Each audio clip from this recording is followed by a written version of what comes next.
Welcome to PVTV International. I'm going to present this week's editions of our news roundup.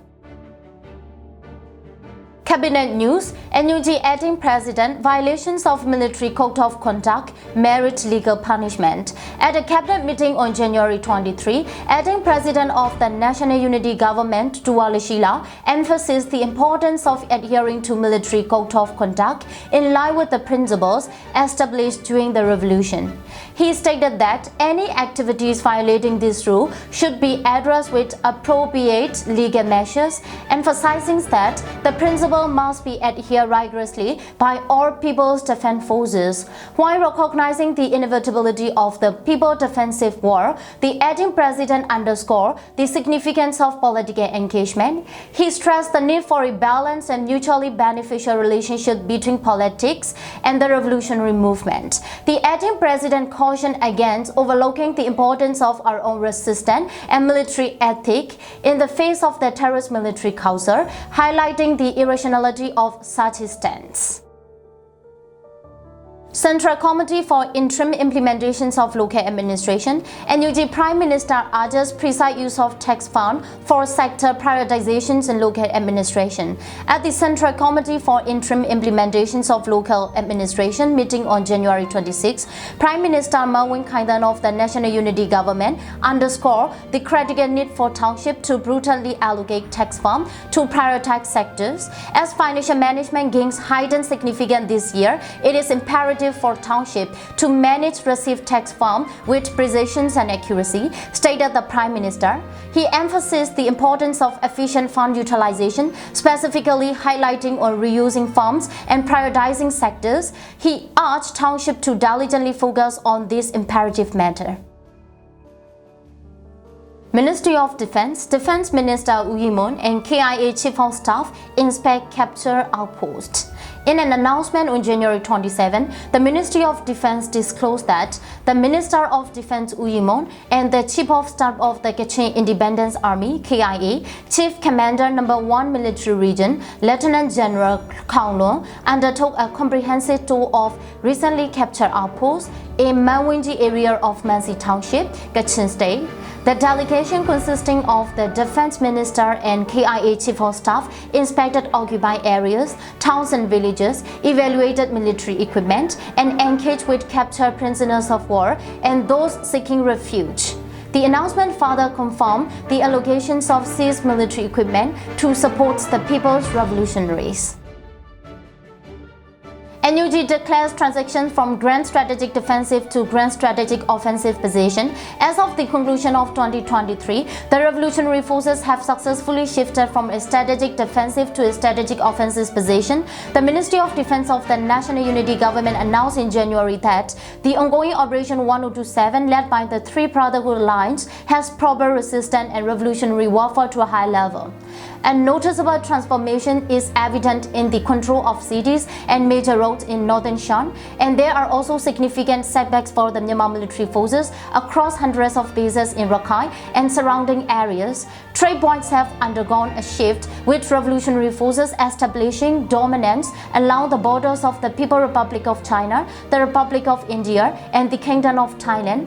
Furthermore, the statement highlighted the newfound capability of the PTF and revolutionary forces to launch attack on nearby areas of major cities, including Yangon, Mandalay, and Naypyidaw. Systematic urban military attacks have emerged across various urban areas with a focus on targeting military points within city when necessary. Significantly, in Shan State Northern, Rakhine State, Upper Sagai, and the Karanikaya State, the PTF and diverse ethnic resistance forces have shifted from traditional military attack pattern to embrace guerrilla warfare tactic. This emphasis in other regions is on attacking urban military points, disrupting communication channels, and strategically fatiguing the enemy.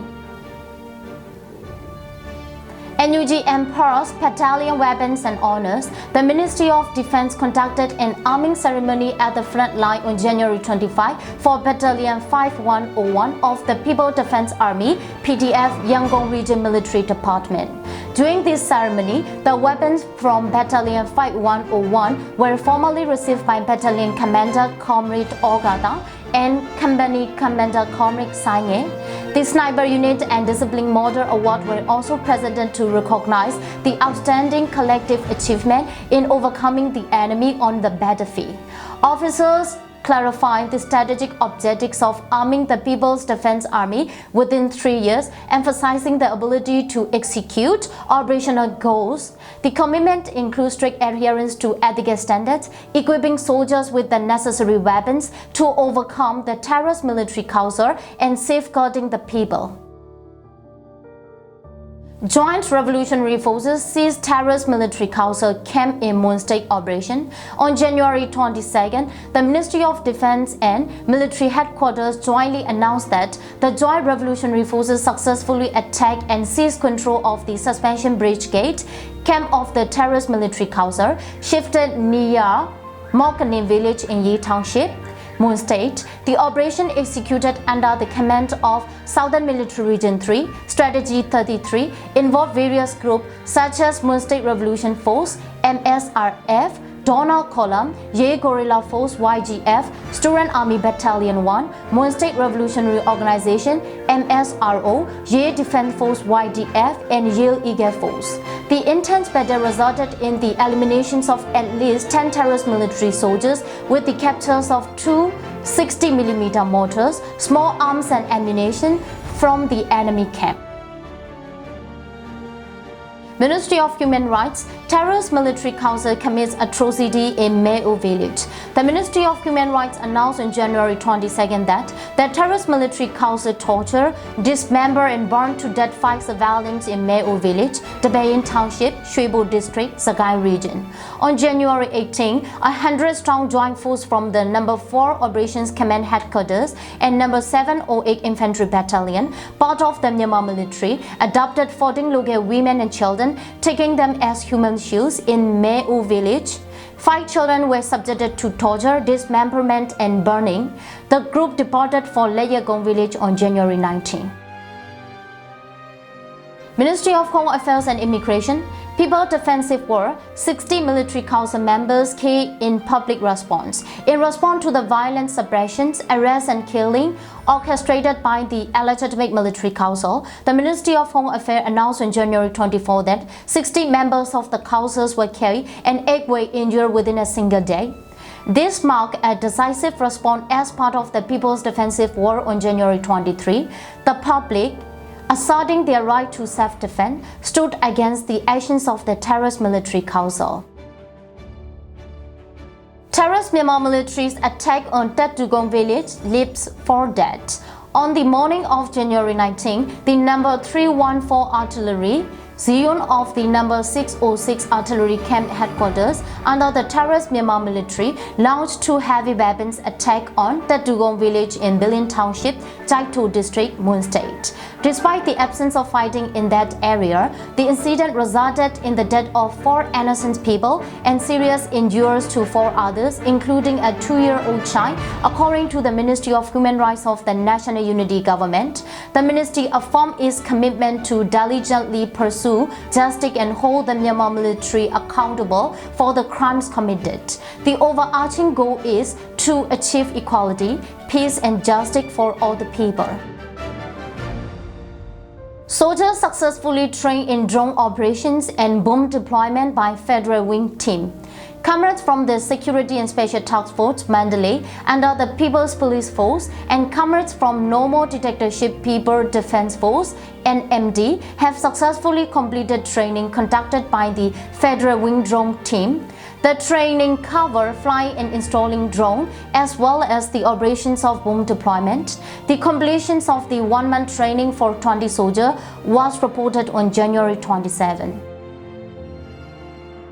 Interim Board for Heritage Administration. Interim Board for Heritage Administration designates regions, places and buildings in Mandalay to interim heritage list. In accordance with the decision made by during the Mandalay Region Legislative Meetings 1/2023 and directed from the Interim Board of Heritage Administration, various region, places and buildings in Mandalay have been officially designated as part of the interim heritage list Part 4.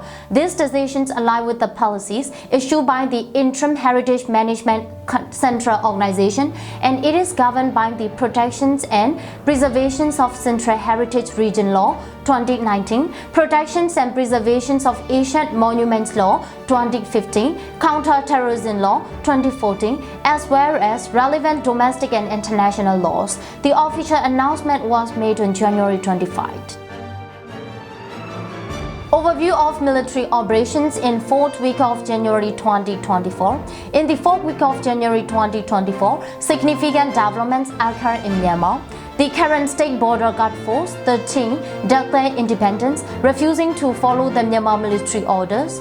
Pakdo in Rakhine came under the control of the Arkhan Army, and Sisai town in Shan State was captured by Old National Liberation Army (PNLA) and its ally. Additionally, Nampakar on the China's border trade route was occupied by Kachin Independence Army (KIA). The ongoing trend indicates the Myanmar military loss of control over cities and key areas, with reports of forces deserting. Meanwhile, Colonel Sochutu, leader of current border guard Battalion 13, stated they won't accept the army support to avoid internet conflict between current forces. Reports suggest the border guard forces, numbering in the thousands, aims for independence, accelerating the revolution in Karen. In Rakhine, fighting intensified in Myau, Minpya, Chawdo and Yatidang Township. On January 25, the PNLA and allies captured Sisai Town in Shan Mountain, a communication hub.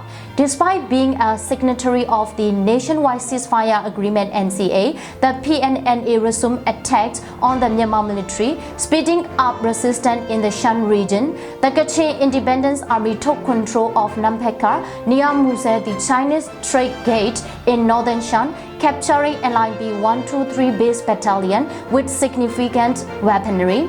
A notable incident occurred in Manwinji village, Kachin State, where 57 individuals, including officers and militiamen, fled to China on January 22nd. They were handed over to the terrorist Myanmar military by China. India is also handing back terrorist military soldiers who fled into their territories along with their weapons to the terrorist Myanmar military. Let's see what do we have for our weekly roundup news in coming weeks. Thanks for watching PVTV International.